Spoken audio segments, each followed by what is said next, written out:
Donald Trump is panicking as multiple Arab nations that are purportedly allied with the United States are demanding that Donald Trump have U.S. forces engage in a ground invasion of Iran. These Arab nations are saying, you can't leave this region unless you obliterate Iran, because if you leave and Iran still controls the Strait of Hormuz, and if Iran is stronger than ever, which they are now, you are going to be leaving all of your purported Arab nation allies being left far more vulnerable. And the security umbrella that the United States promised is over. Those quid pro quos, those pay for play schemes, Donald, they are over. And these Arab nations are saying they're going to go elsewhere. Here's the breaking news late at night that has Donald Trump a panicking. The United Arab Emirates, supported by Bahrain, Kuwait, and also Saudi Arabia, pushing hard for Donald Trump to order a ground invasion of Iran. Mind you, these nations aren't going to provide their own ground forces, as officials from many Gulf allies of the United States, again, including Saudi Arabia, Bahrain, Kuwait, United Arab Emirates, have conveyed in private conversations that they don't want the ongoing military operation to end until there are significant changes in the Iranian leadership or there's a dramatic shift in Iran's behavior, diplomatic officials told the Associated Press. I mean, just over the past 12 hours, you had an oil tanker off the coast of Dubai get hit by Iran. You've had major infrastructure in Kuwait be destroyed by Iran. Iran continues to strike in Israel, recently hitting an oil depot in Haifa, continues to strike Bahrain, continues to hit critical infrastructure and military bases in Saudi Arabia.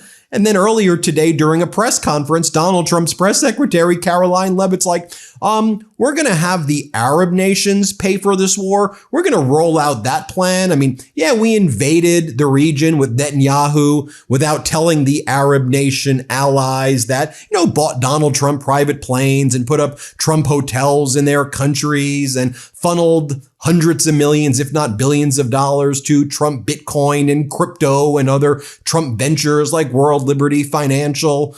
But we're going to make the Arab nations pay for it. Meanwhile, the Iranian parliament earlier today approved a bill to levy fees on the Strait of Hormuz transit, at least $2 million for any ship to pass through the Strait of Hormuz. This was voted on by the Iranian parliament. So as Donald Trump's like, we've totally obliterated them. They're utterly destroyed. They don't exist anymore. Their parliament met and held a formal meeting where they passed a law to fully take control over the Strait of Hormuz in their legislation. And meanwhile, the Speaker of the Iranian parliament, MB Ghalibaf, the guy who Donald Trump says, yeah, I'm negotiating with Ghalibaf and we're becoming closer. I'll let you know in a few weeks what he's like. MB Ghalibaf posted an hour or so ago, Iran's enemies pass off their wishes as news while simultaneously threatening our nation. They're dead wrong. If they strike once, they'll get hit several times back. The people of Iran, God willing, under the guidance of the supreme leader of the revolution, will make the enemy regret its actions and attain their rightful rights. And as noted, Kuwait's Petroleum Corporation said that Iranian forces attacked an oil tanker, the Al Salmi, in the Persian Gulf tonight. Iran hit this Kuwaiti crude carrier in a Dubai port. The United Kingdom Maritime Trade Operations also confirmed that there was this strike there.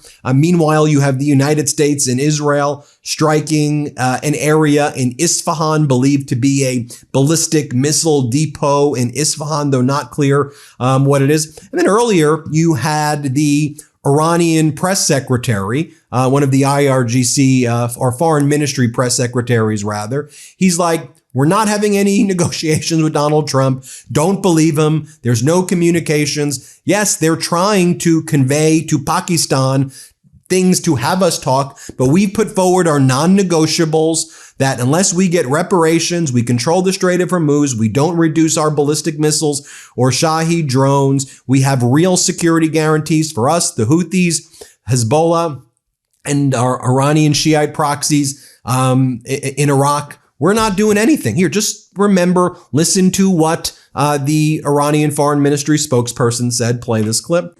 We have had no direct negotiations with America so far. Since the last round of negotiations until now, the US demands have been very excessive, unrealistic, and illogical. The meetings that Pakistan has with neighboring countries are, well, a framework they themselves have established. We have not participated in this framework.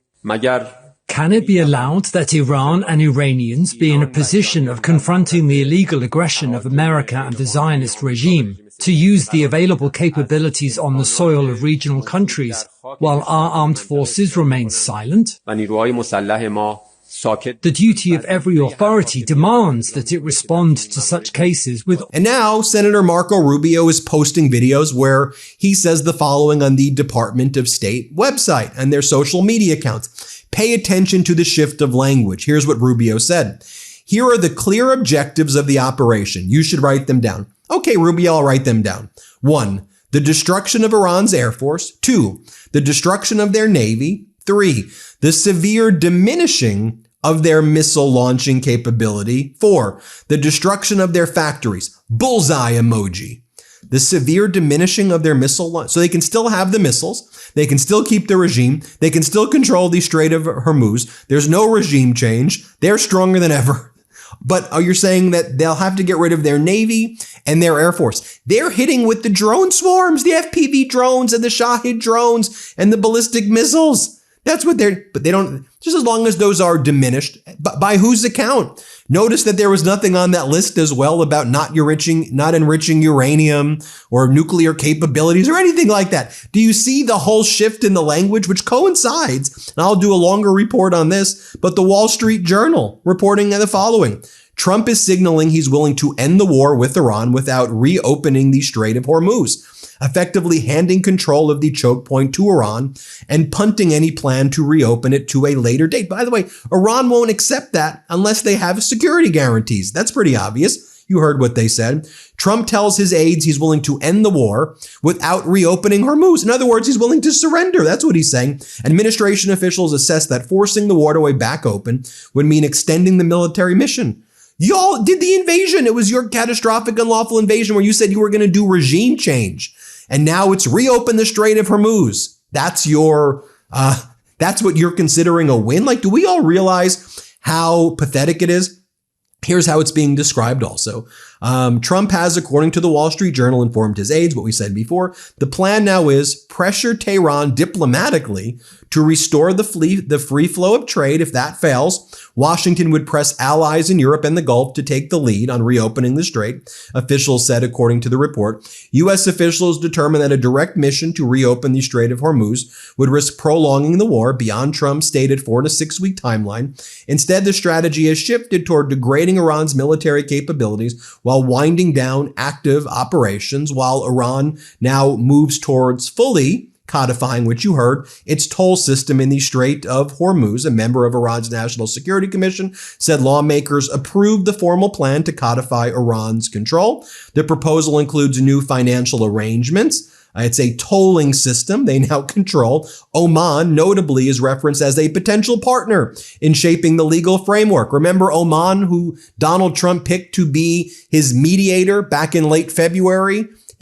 Before Donald Trump and Netanyahu invaded Iran? Remember the Omanian foreign minister who said that there was a deal in principle in the afternoon, and that night Netanyahu and Trump invaded Iran? Yeah, Oman is now working with Iran to help them solidify the Hormuz toll system. Why Oman? One, they're close by, but two, it gives it legitimacy.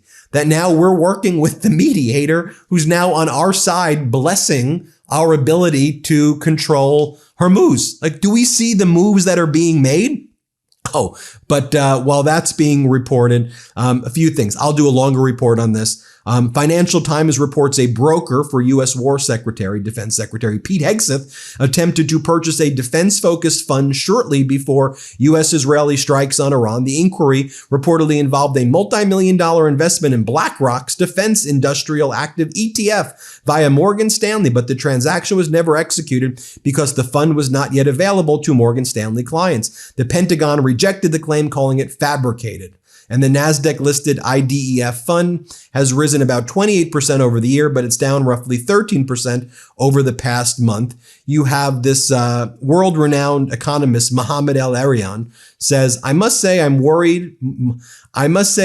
worried than the average. He said that the war has triggered both a price shock and a demand shock, warning a chain reaction from energy shock to inflation shock to demand destruction, with Asia already fearing actual physical shortages, raising the risk of financial instability if the conflict continues. But folks, one of the main architects of this war, Lindsey Graham, was photographed by TMZ at Disneyland with a bubble wand. And by the way, my little daughter, 18 months, she loves the bubble. He was at Disney World. Sorry, not Disneyland. Disney World. My baby daughter, she loves the bubble wand at Disneyland, and he was waving that around apparently. Then Lindsey Graham had to show how tough he was. And he goes, spent some time breaking clays in Edgefield County today. Doesn't get much better than that. We're hunting some duck. We're hunting some pheasant out there. I'm a tough guy. Meanwhile, gas prices over $4 officially. The national average has just hit $4 a gallon, according to Gas Buddy right now. U.S. oil prices surged above $105 a barrel. Brent is over $114, $115 a barrel. That's what we got for now. We'll keep you posted every step of the way. That's my report for now. Hit subscribe. Help us get to 7 million subscribers. And thanks everybody for watching. Want to stay plugged in? Become a subscriber to our Substack at MeidasPlus.com. You'll get daily recaps from Ron Filipkowski, ad-free episodes of our podcast, and more exclusive content only available at MeidasPlus.com.